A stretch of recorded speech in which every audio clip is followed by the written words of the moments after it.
The Avery Corporation's mid-year strategy session was always more about ego than economics, but this time, they'd really outdone themselves.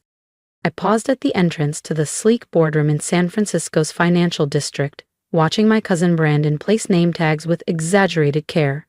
He didn't even look up. "Oh, Zoe," he muttered. "The overflow space is down the hall, storage room next to janitorial. We need this space for real decision makers." I glanced down at my navy suit, Alexander McQueen, perfectly cut, and thought about the irony. About the folder in my briefcase that could upend everything. "Real decision makers?" I repeated. "You know," he said smugly, "people who count." My Aunt Karen joined in, tugging at the sleeve of her coral blazer. "Not part-time freelancers like you." Freelancer. That's what they called me now. The family letdown who'd left Avery Corp 7 years ago, at 29, to find herself. They had no idea I hadn't just found myself. I'd built something bigger than all of them. Brandon smirked. "Hope you don't mind boxes. Storage is a little cramped lately, but I'm sure you can squeeze in beside the water heater." I thought of the message I'd received that morning. Confirmation that Meridia Capital had just acquired another 6% of Avery Corp's shares. My company now controlled 51%, purchased quietly over 4 years through a labyrinth of holding firms. They had no idea that Meridia Capital was me. "The session starts in 15, Karen said, patting her clipboard like it contained national secrets. "We've got major partners flying in." She gave me a sideways glance. "I'm presenting the SkyTech proposal myself." I bit my lip to stifle a grin. SkyTech was in negotiations with me, directly. They just didn't know the woman behind Meridia yet. "How's the gig life treating you?" Brandon asked with faux sympathy. "Still working out of that tiny co-working space in Soma?" That tiny space was actually the testing ground for one of my incubator ventures. My real headquarters? A 5-story innovation tower with an ocean view and rooftop helipad. "I manage," I said softly, lifting my briefcase. "Storage room's that way," Karen said, waving a hand.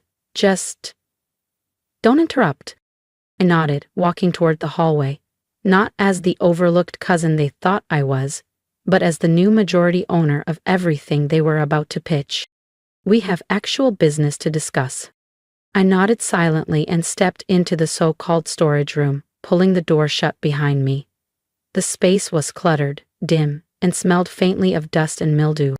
How fitting, a perfect reflection of how my family saw me, forgotten, unwelcome, tucked away out of sight. 7 years ago, I'd been where Aunt Karen stood now, at the front of the room, hailed as the next generation of leadership at Avery Corporation. Back then, I believed in the company. I believed in legacy. Until I found the files. Environmental negligence disguised as cost-saving, dangerous shortcuts in manufacturing labeled efficiency, labor violations marked as non-issues. When I brought the documents to my uncle, he laughed and waved them away. "It's business, Zoe. Don't get sentimental. If this bothers you, maybe you're not cut out for this world." So I left, quietly. Using the trust my mother had left me, money earned long before she ever married into the Avery dynasty, I built Meridia Capital. The name was my tribute to her, Meredith Lang. A woman who had once told me, "You don't have to inherit power to create it." And I had created it. From scratch, slowly, quietly, and differently. Meridia didn't cut corners. We invested in clean energy, ethical manufacturing, tech built with transparency. While Avery Corp clung to its crumbling hierarchy, I expanded, buying into undervalued firms, stabilizing shaky industries, and positioning Meridia as a silent giant. And now, Avery Corporation had bled trust. Clients were exiting, revenues flatlined. They needed rescue. They just didn't know the lifeline was coming from me. I settled between dusty boxes and old binders, opening my laptop. Through the thin partition wall, I heard voices rising. Karen greeting partners, Brandon posturing with buzzwords. "Mr. Sky, we're thrilled about the direction of the proposal," she gushed. I grinned. SkyTech wasn't here for Avery. They were here for Meridia. For me. The same deal Karen thought she was negotiating had already been finalized, under my name. My phone buzzed. From Maya, assistant team ready, proxy votes secured, board leadership aligned, waiting on your signal. I exhaled slowly, eyes fixed on the flickering fluorescent light overhead. From the storage room of rejection, I was about to claim the seat they all thought was theirs. Another buzz. Maya, Mr. Sky asks if you'd prefer he continued the charade through the entire meeting, or reveal you now. I paused, fingers hovering over the keyboard, then typed back. Let's see how it plays out, but make sure he doesn't sign anything Karen hands him. The storage room door creaked open suddenly.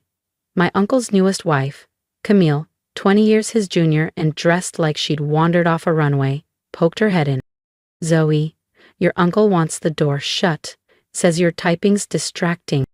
I gave a polite nod, wondering how she'd react when she found out her airtight prenup had been quietly acquired by one of Meridia's legal affiliates, along with a thick file of surveillance photos from her Pilates instructor. Through the wall, I heard Uncle Harrison begin. Ladies and gentlemen, thank you for coming, he said, voice rich with practiced gravitas. As you know, Avery Corporation is currently exploring select partnership opportunities. Partnership opportunities, a sanitized phrase for investor lifelines. In reality, they were circling the drain. $200 million, 0 cents short of survival by quarter's end.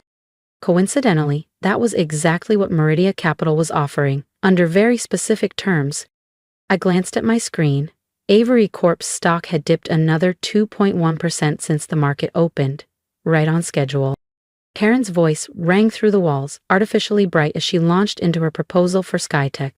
And with Mr. Sky's investment, she finished, we'll be positioned to expand aggressively across the Western Tech Corridor.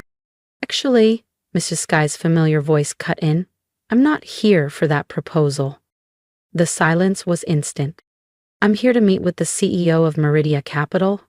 I could almost hear Karen's smile shatter. I'm sorry, she faltered. But this was arranged through Avery. It was, Sky confirmed smoothly. But Meridia now holds a controlling interest in Avery Corp and in multiple vendors you rely on, including my own firm. That's ridiculous, Uncle Harrison snapped. We'd know if someone was buying up our company. I stood, smoothing my blazer, and opened the storage room door. Would you, I said, stepping into view. Like you knew your emissions audits were fabricated, or that your offshore contractors are violating labor laws, or that your clients have already signed with someone more accountable? Every head in the room turned. For the first time in years, they really saw me. Not as the forgotten niece in the corner, but as the woman who owned the floor beneath their feet. If you want to see what Zoe does next and how the board reacts when she takes her rightful seat, make sure to subscribe so you don't miss the next chapter of her quiet revenge. Every head in the conference room snapped toward me. Karen's cheeks lost all color. Brandon dropped the gold-plated pen he always flaunted. Uncle Harrison's face stiffened, caught between disbelief and mounting dread. Zoe? He choked out. What are you talking about? I offered a calm smile and stepped fully into the room. Perhaps we should restart this meeting, I said smoothly. It's rather rude to leave your majority shareholder in the storage closet.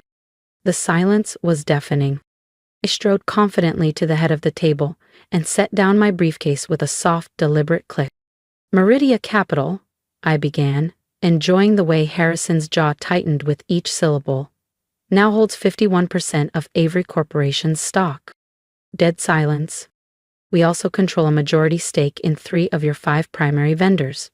We've acquired your largest line of credit, and as of this morning, we've signed exclusivity agreements with over 80% of your top clients. That's not possible, Karen stammered. Meridia is run by me, I finished, voice steady. It has been since I left Avery Corp 7 years ago. Not that any of you noticed. You were too busy padding numbers and chasing quarterly wins to see who was quietly buying your legacy out from under you. Brandon found his voice first. But you're just a consultant. You work out of that shared space downtown. I smiled. That's one of our R&D labs. I clicked open my laptop and connected to the boardroom's display. My actual office is Sterling Tower. You know, the one that literally casts a shadow over this building? The screen lit up with performance charts. Declining revenue, rising legal risks, client attrition. Let's begin, I said. Since I left, Avery Corp's stock has fallen 60%. You're under EPA scrutiny, and the Department of Labor is preparing subpoenas. Now wait a minute, Harrison began, voice rising. I am waiting, I cut in sharper now. While you were grooming Karen and Brandon to cover up violations and silence whistleblowers, I was building something better. Mr. Sky gave a small nod. That's why our contract went to Meridia. They do business right. Ethics don't pay salaries, Karen snapped, though her tone cracked. Actually, I advanced the slide, they do. Meridia's profit margins are 30% above industry standard. Because when you respect workers and the law, the returns respect you back. I passed around neatly prepared folders. Inside you'll find Meridia's proposal for Avery Corporation's future. We're prepared to inject $200 million 0 cents in capital, I said evenly, exactly what you need to avoid insolvency. Uncle Harrison narrowed his eyes, his business instincts finally catching up. And what do you want in return? Control, I replied. Full operational authority. The Avery family retains 20% ownership, but all decisions will now go through Meridia Capital's board. I paused. Which means this company and this family is about to change. Brandon gave a weak laugh. You're bluffing. Karen, tell her she can't do this. She's not bluffing, Mr. Sky interjected. Ms. Lang holds 51% of this company. She has legal control, and with proxy support, she has a mandate. She absolutely can. I advanced the presentation to the next slide. A brutal timeline of Avery Corp's violations, fines, lawsuits, OSHA investigations, EPA sanctions. A decade of rot. The choice is yours, I said. Accept our offer and let us rehabilitate this business, or let it collapse under the weight of your shortcuts. Karen's face turned pale. You'd destroy your own family's legacy? This isn't destruction, I replied. This is restoration. Meridia revives companies that have lost their way. We just happen to be starting with ours. Uncle Harrison stood slowly. The fire in his eyes hadn't dimmed, but it was tempered now by something like respect. You planned this, he murmured. All of it. The quiet exit, the shell corporations, the client poaching. I met his gaze. I learned from the best, Uncle. You taught me everything about winning. I softened. But not about how to win. That I learned from Mom. He winced at her name. Meredith Lang, his late sister, had been the only moral voice in the company. After her death, her values were erased from every boardroom decision. Until now. I slid the paperwork across the table. The documents need to be signed today. Your creditors are circling. So is the EPA and the press. Karen clung to Harrison's arm. You can't let her do this. We'll find another investor. Can you? I raised a brow. Check your phones. All around the room, screens lit up. A push notification from Bloomberg. Meridia Capital declares majority ownership of Avery Corp. Immediate restructuring expected. By closing bell, they'd be lucky if anyone bid on their nameplate. The room broke into chaos, voices overlapping, phones buzzing, eyes darting. Brandon sank into his chair, pale and hollow. Karen just stared. Harrison held the contract in both hands, silent. And for once, he read every word. His hands trembled slightly. You'll keep the Avery name, Uncle Harrison asked at last. The company name, yes, I said, but not the practices that poisoned it. I met his eyes without wavering. It's time for Avery Corporation to stand for more than profit at any cost. He exhaled slowly and nodded. Then with a reluctant reverence, he reached for the pen. Wait, Karen's voice cracked through the tension. What about us? Your positions are secure, I said evenly, if you're willing to learn a new way of doing business. Meridia offers excellent training in ethical governance and responsible leadership. I paused. Or you can walk away with your 20% stake and figure out what comes next. You'd really fire your own family? Brandon asked, stunned. I'd really expect my family to earn their positions, I corrected, just like every other Meridian employee does. The contracts were signed within the hour. As the boardroom slowly cleared, Mr. Sky approached me with a quiet handshake. Brilliantly done, he said. Your mother would be proud. Glanced toward the corner where Karen, Brandon, and Harrison stood in stunned silence, eyes hollow, their world rewritten in an afternoon. A small part of me pitied them, but a larger part knew this was necessary. Not just for the business, but for justice. The next few months were transformational. Avery Corporation's darkest practices were dismantled, one by one. Fair wages and employee protections were prioritized. Sustainability was embedded into every department. Environmental audits weren't just passed, they set new benchmarks. To her credit, Karen surprised everyone. She enrolled in ESG certification programs, attended policy workshops, and earned a genuine role in Meridia's corporate responsibility division. Brandon took longer to adapt, but eventually found his place in community engagement. His charm finally served a purpose beyond distraction. It began rebuilding trust with partners and the public. Harrison stepped down as CEO but remained on as a senior advisor. In time, he came to accept that what I built wasn't an attack on his legacy, but an elevation of it. 1 year later, I stood at the floor-to-ceiling windows of my office in Sterling Tower, watching the city glow below. In the distance, the Avery Corp building stood tall, its old logo now paired with Meridia's ethical business certification emblem. There was a knock. Your uncle's here for the quarterly review, Maya said, and Jennifer just joined him. She brought some notes on the new worker safety initiatives. Send them in, I said with a smile. As they entered my office, not a storage room, I reflected on how far we'd come. Legacy isn't about what you inherit. It's about what you choose to build. Ready to go over the numbers? Harrison asked, looking genuinely eager. I gestured toward the round table, where every seat held equal weight. Always, I replied. That's what happens when everyone is treated like they matter. Avery Corporation now thrived under Meridian's leadership, proof that ethics and profits can coexist. And if anyone ever suggests putting someone in the storage room again, they're reminded of the day the consultant turned out to own the building. Sometimes the best view of success starts in the shadows. You just have to know when to open the door. If you've made it to the end of my story, thank you. Truly. I didn't share this for applause. I shared it because I know I'm not the only one who's ever been underestimated, sidelined, or told to stay quiet in the storage room.